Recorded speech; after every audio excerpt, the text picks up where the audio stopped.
Why is it difficult for people today to believe and attain enlightenment? Dear friends, if you pay attention, you will see a very familiar paradox in today's spiritual practice.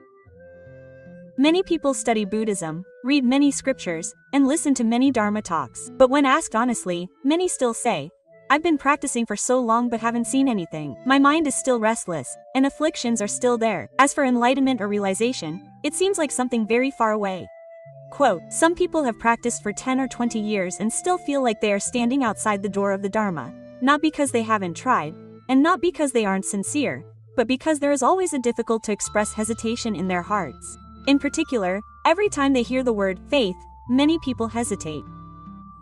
Faith is a difficult word for people today.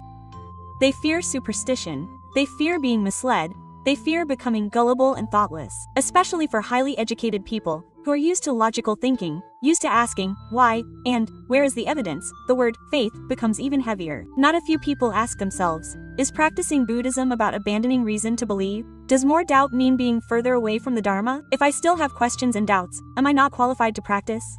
Quote,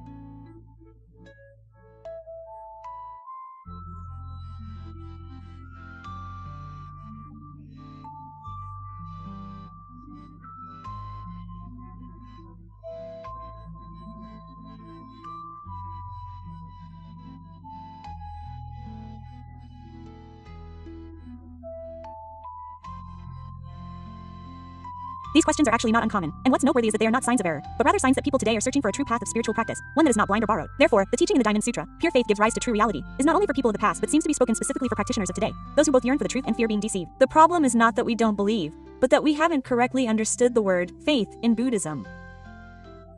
Namo Shakyamuni Buddha.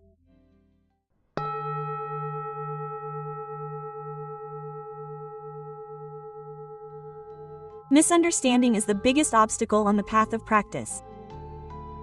Dear friends, in everyday life, the word faith is already difficult.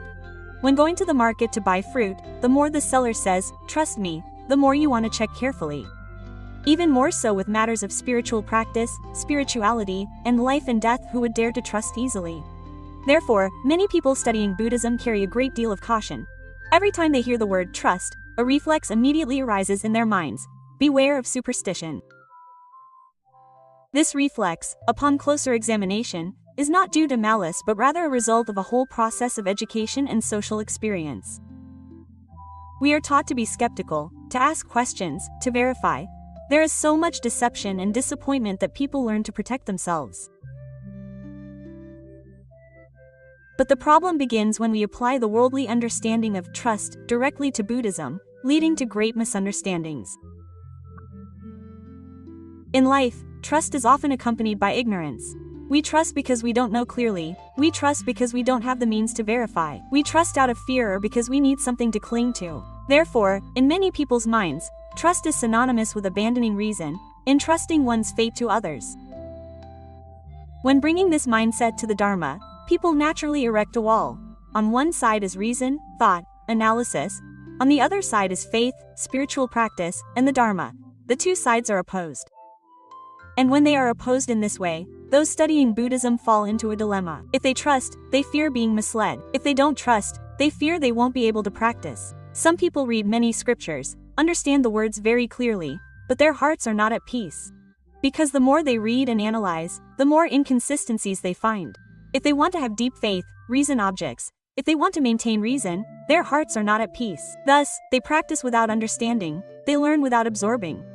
In reality, Buddhism has never required us to abandon reason. The Buddha did not teach his disciples to believe immediately, nor did he tell them to blindly follow. On the contrary, he always emphasized contemplation and self-awareness. But what Buddhism invites us to let go of is not reason itself, but the attachment to reason. Reason is like a knife. Used correctly, it is very useful, but if you always hold a knife in your hand, you cannot embrace anyone or touch anything completely. Many Buddhist practitioners don't realize that it is precisely the habit of constantly analyzing, comparing, and judging that prevents their minds from settling down. The word faith in Buddhism is not the opposite of wisdom. It comes after wisdom has fulfilled its role. When understanding is sufficient, when the mind is calm enough, then confirmation naturally arises. At that time, there is no need to force belief. Belief comes naturally. But because of misunderstanding the word faith from the beginning, many Buddhist practitioners stop themselves before they can delve deeper. They stand outside the door, doubting, fearing, and hoping for some absolute guarantee. While the Dharma doesn't offer guarantees, it only provides a path for one to see for oneself. The biggest obstacle, ultimately, is not a lack of faith, but a lack of correct understanding of faith. Namo Shakyamuni Buddha.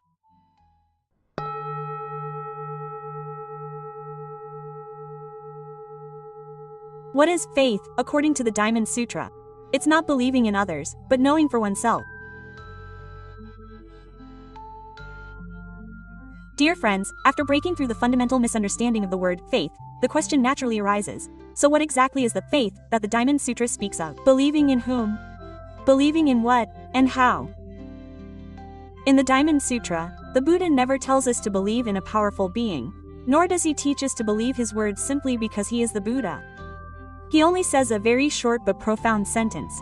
Pure faith gives rise to true reality. This means that when the mind of faith is pure, true reality reveals itself. Here, the word faith does not stand alone but always goes with the words mind and purity. If we separate the word faith from the other two words, we will easily misunderstand. Faith in Buddhism is not believing what others say, but a direct confirmation within oneself. It's like when you drink a sip of water. You know immediately whether the water is hot or cold. You don't need anyone to tell you, you don't need anyone to prove it, and you don't need to analyze it. That knowing is very simple, very direct, and without a trace of doubt. Similarly, when we look up at the sky on a beautiful sunny day and see that it is blue, if someone standing next to us says that the sky is red or yellow, we don't need to argue or consult scientific books to prove it.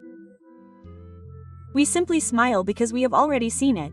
That belief doesn't come from persuasion but from direct experience. This is the nature of faith that the Diamond Sutra speaks of. Therefore, faith in Buddhism is not the first step, but often the natural result of a process of calming the mind and contemplation. When the mind is still full of prejudices, full of purposes, full of desires, then pure faith cannot arise. But when those layers of disturbance subside, natural confirmation arises, just as a clean mirror naturally reflects clearly. The story of the sixth patriarch Huineng is a very vivid example. He was not very literate, had no academic background, and did not go through a process of analyzing doctrinal texts line by line. Just one sentence from the Diamond Sutra, one should not dwell anywhere and yet give rise to the mind, and he immediately attained great enlightenment. That enlightenment did not come from reasoning but from direct perception within his own mind. When Huineng said, unexpectedly, the self-nature is inherently pure, this was not a borrowed belief but a profound insight. This insight doesn't need anyone's recognition or confirmation. It's like someone drinking water and knowing for themselves whether it's hot or cold. This is the nature of a pure mind. Importantly, this pure mind does not exclude wisdom. On the contrary, it only appears when wisdom has overcome the habit of dualistic thinking. When one is no longer trapped by right and wrong, gain and loss, belief or disbelief, a deeper knowing can manifest. Therefore, a pure mind is not blind faith, but faith after seeing. It's not faith born of fear, but faith because there is no longer doubt. It's not faith in someone outside, but faith in the truth that is revealing itself within oneself. Here, we begin to see more clearly that the issue is not whether one believes or not, but whether the mind is pure enough to see. And this word, purity, if misunderstood, will become another obstacle. Therefore, we need to continue to understand it correctly. Purity is not about not thinking, but about not being contaminated. Namo Shakyamuni Buddha.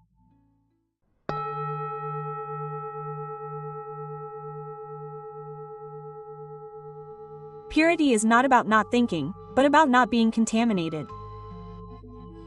Dear friends, when hearing the words pure mind, many people immediately think that it is a state of no longer having any thoughts.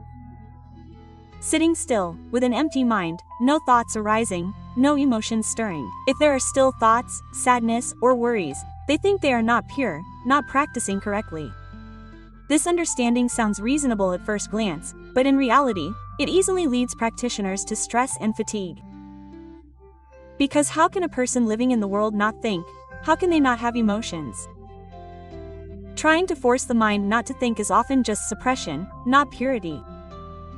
In Buddhism, purity does not mean the absence of thoughts, but not being contaminated by thoughts. Thoughts still arise, but the mind is not attached.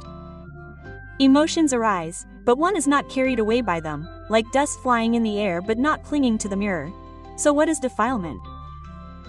Defilement doesn't lie in reciting Buddha's name, chanting sutras, or performing rituals. Defilement lies in the mindset behind those actions. When our hearts are filled with calculations, desires, and expectations of exchange, even if the form seems very devout, the mind is still not pure. Let's look at a very familiar image in our spiritual practice. Someone goes to the temple, lights incense, and prays. I bow to the Buddha, please grant me success in business, peace for my family, and good academic results for my children. If their wishes are granted, they are joyful and trusting. If not, they become doubtful, sad, or even resentful. Looking closely, this is not faith, but a transaction. We offer incense, effort, and prostrations, hoping to receive protection and blessings in return. In this transaction, the ego plays a very large role. The I want, I need, I deserve silently controls everything. It is this transactional mindset that prevents the mind from being pure. It's like pouring a bucket of mud onto a mirror. The mirror is still a mirror, but it cannot reflect anything clearly. It's not because the mirror is bad, but because it is covered. Purity, according to the Diamond Sutra, is letting go of these layers of covering. Letting go of the desire for blessings, letting go of bargaining, letting go of the thought that I am practicing to achieve something. When these intentions subside, the mind becomes light, clear, and open. This doesn't mean that we shouldn't pray for peace or wish for good things for our families. But the difference lies in the mindset with which we do it. If we do it with a mind of peaceful presence, sincerity, and without conditions, then that is pure practice. If we do it with a transactional mindset, no matter how beautiful the form, it is still defilement. Purity is also not a distant, lofty state. Sometimes it is just a very simple moment. When we read a passage of scripture without expecting to understand everything, but simply read with a calm mind. When we bow to the Buddha without asking for anything, but simply bow our heads out of gratitude. When we sit still for a few minutes, not trying to be anyone else, just allowing ourselves to be ourselves, those moments, though short, are very real. And it is in these uncontaminated moments that the true nature begins to reveal itself. Not because we create it, but because we no longer obscure it. Namo Shakyamuni Buddha.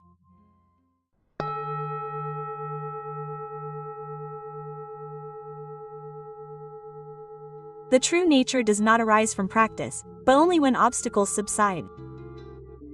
Dear friends, when it comes to spiritual practice, many of us still secretly harbor a thought that practice is to achieve something, perhaps not explicitly stated, but deep down, we still hope that one day our minds will be more peaceful, brighter, less suffering, or even that we will attain some special enlightenment. This very thought, if not illuminated, will become a very subtle burden on the path of practice. The Diamond Sutra, in the verse, "Pure faith gives rise to the true nature," clearly states this. The true nature is not something created through practice, but something that reveals itself when the mind is no longer obscured. Practice is not to create the true nature, but to allow the layers of obstacles to subside. We often think that the true nature is something sublime, mysterious, reserved only for saints. But in reality, the true nature is very close. It is like the sun in the sky. The sun does not disappear because of clouds. It is only when the clouds dissipate that the natural light appears.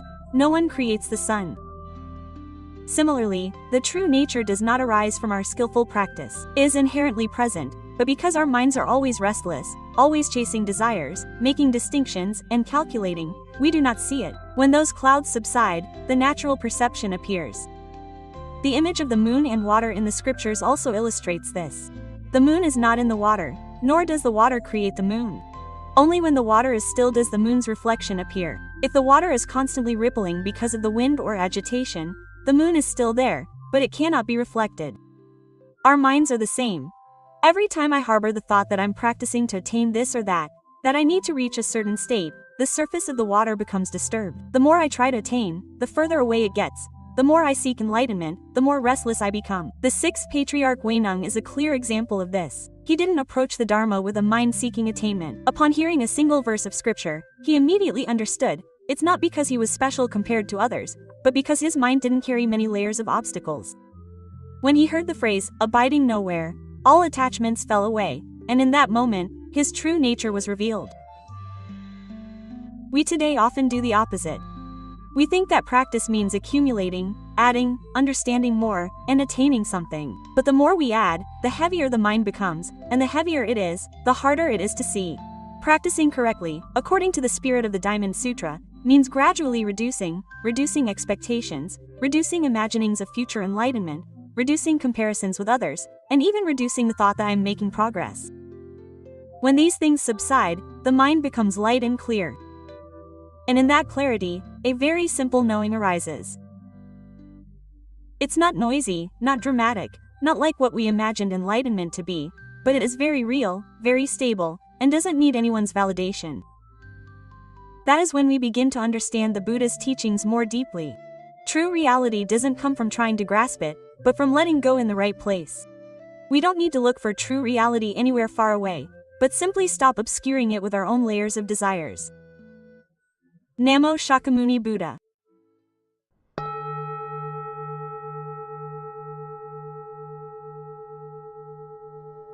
Doubt is also a gateway to enlightenment.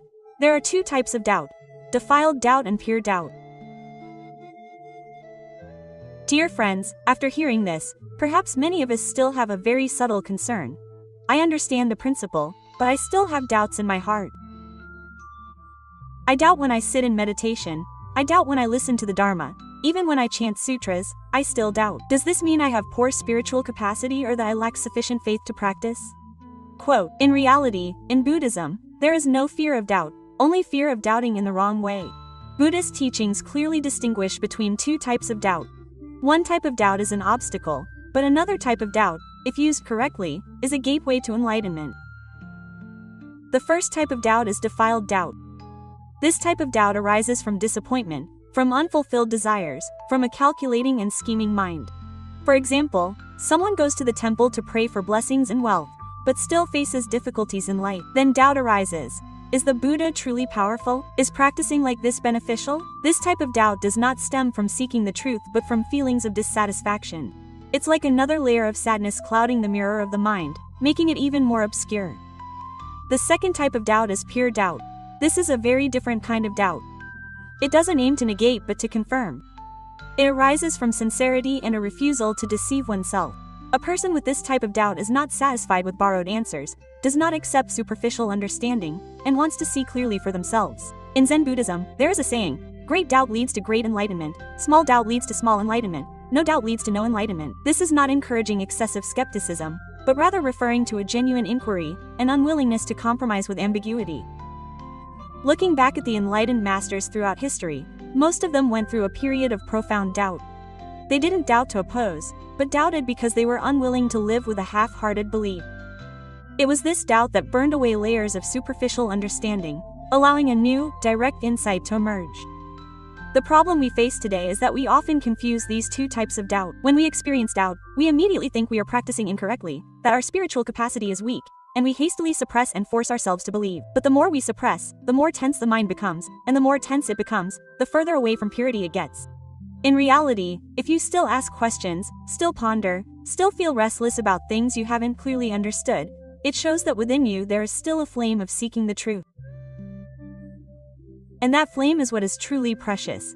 There's no need to turn all question marks into exclamation points. Just keep the question marks pure, free from resentment and bargaining. When doubt is based on sincerity, it leads the mind deeper, not further away. So don't rush to condemn yourself just because you still have doubts. Look closely at where that doubt comes from. If it comes from a wounded desire, then let it go. But if it comes from a yearning to see the truth clearly, then cherish it. Because that is a very profound form of pure faith. Namo Shakyamuni Buddha.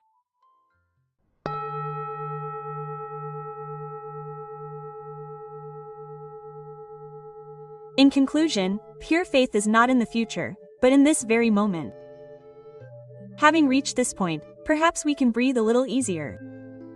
Because it turns out that the path of practice is not as strict as we once thought. The Buddha did not set any overly high standards for someone to be qualified to enter the path. He also did not require us to believe completely, to eliminate all doubt, or to reach some ideal state before seeing the truth. The Diamond Sutra doesn't say that the true nature will only appear when you have enough faith. The sutra simply says very gently, pure faith gives rise to the true nature. This means that as soon as the believing mind is pure, the true nature is already manifesting. The important thing is to understand correctly. Pure faith is not something that needs to be created in the future. It is not the result of forcing oneself, nor is it a reward for those who practice well. Pure faith in the spirit of Buddhism is a very natural state. It is sincerity when facing the truth. No concealment, no bargaining, no self-deception. When you still ask questions, still ponder things you haven't seen clearly, that shows you are still living authentically on your path. When you are not satisfied with borrowed beliefs, not willing to live in ambiguity, that is not a lack of faith, but a very profound form of faith. The Buddha does not invite us to believe blindly, but invites us to look directly. Look directly into your heart, look directly at the desires, fears, and calculations that are obscuring your perception. When these layers are identified and released, clear and natural insight will emerge. Therefore, there's no need to wait until you have enough faith to practice. Right in this moment, if you still have a little yearning to understand more clearly, to live more authentically, then you are already standing in the pure nature of mind. The path to seeing true reality is not about going further, but about stopping the running. It's not about adding more, but about removing the coverings. And when the mind is calm and sincere enough, true reality will appear without being invited. Just remember this simple thing. Don't be afraid of doubt, just keep your heart sincere. That is enough for the path to open up on its own. On the path of spiritual practice, the important thing is not to believe a lot, but to believe correctly. The Buddha never told us to abandon reason to believe, but only invited us to return and look at ourselves sincerely. If today you still have questions, still have doubts, please don't blame yourself. Because the very desire to understand clearly, to live authentically, is already a very pure form of spiritual aspiration. The Dharma is not far away, not in lofty words, nor in things to be achieved in the future. The Dharma is present the moment your mind calms down, no longer struggling, no longer searching, simply wanting to see the truth as it is. May the Dharma accompany you on that path. No coercion to believe, no promises, just together, slowing down, looking deeper and more honestly at ourselves. Namo Shakyamuni Buddha.